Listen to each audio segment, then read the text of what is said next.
I'm Shauna Rappaport, Director of Strategic Programs with GreenBiz. We are here at VERGE Hawaii, and I am delighted and honored to be joined by Louis Salaveria, who is the Director of the State of Hawaii's Department of Business, Economic Development, and Tourism. Got it. It takes a while, but you can get it out there. Louis, it's been 2 years since the governor officially signed the mandate. It's been a year since we have been here for VERGE Hawaii.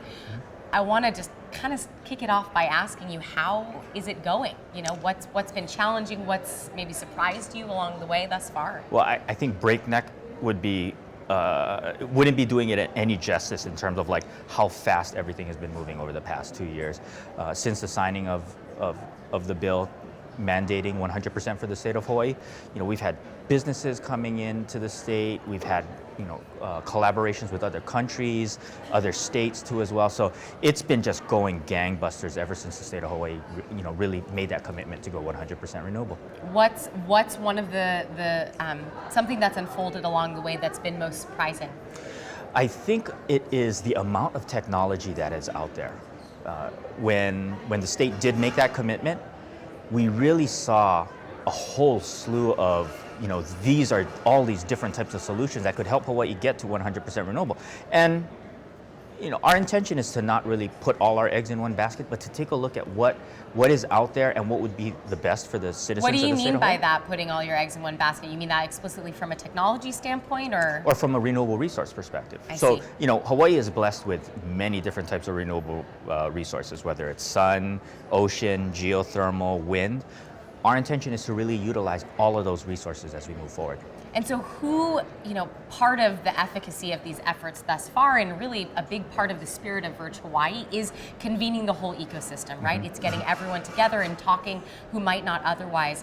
Is there a particular constituency or stakeholder group that hasn't been as engaged, but you think needs to be?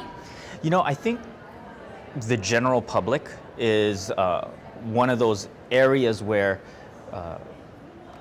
when we talk and when we get together at the VERGE, and VERGE is wonderful, don't get me wrong, we're talking amongst all like-minded peoples. We're talking on that portion of the distribution curve, the innovators and the early adopters. I think getting the rest and getting that message out there, if it's not through the conference itself, but through continued publications of some of the things that go on at the conference, like VERGE, would really serve our state, as well as actually anybody that's in this space, very well, in order to get that message out that these things are happening. Regardless of what's happening on the national and even international stage, there's so much movement around renewable energy, around sustainability, issues related to reduction of carbon, as well as addressing climate change. These are things that will continue to move forward regardless of what's going on in the rest of the world. If you were to imagine sort of what radical success looks like on that front specifically, is there anything specifically that your department is doing, or dreams or plans for more effective community engagement? It's a great question. I think that's probably the hardest thing that anybody in a position of governance and policy making would have to do, is convincing the general public that the direction that we are moving society forward is in the best interest of everybody. And what we want to do is we want to be sure that as we move forward in a lot of these advancements, is that we're not leaving people behind.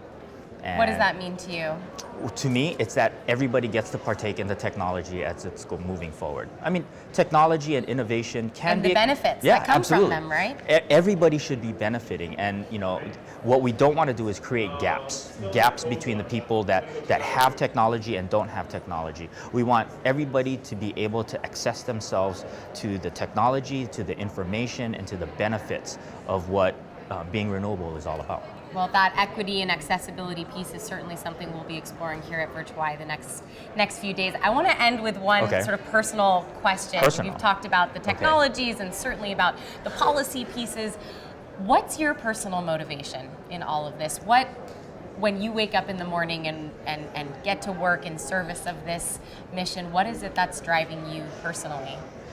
The idea of service, and not many people will look at public service as kind of a calling, but I do think that what we are trying to do And what the state is trying to do is to try to create a better life, not just for my own family, but for every family in the state of Hawaii, and serve as an example for the rest of the nation and possibly the rest of the world. Louis, thank you for your service and for your leadership. It's been such a pleasure working with you and your team, and we're really optimistic about what can unfold in the next couple of days in service of this mission and the vision. Thank you so much. Thanks, Shona.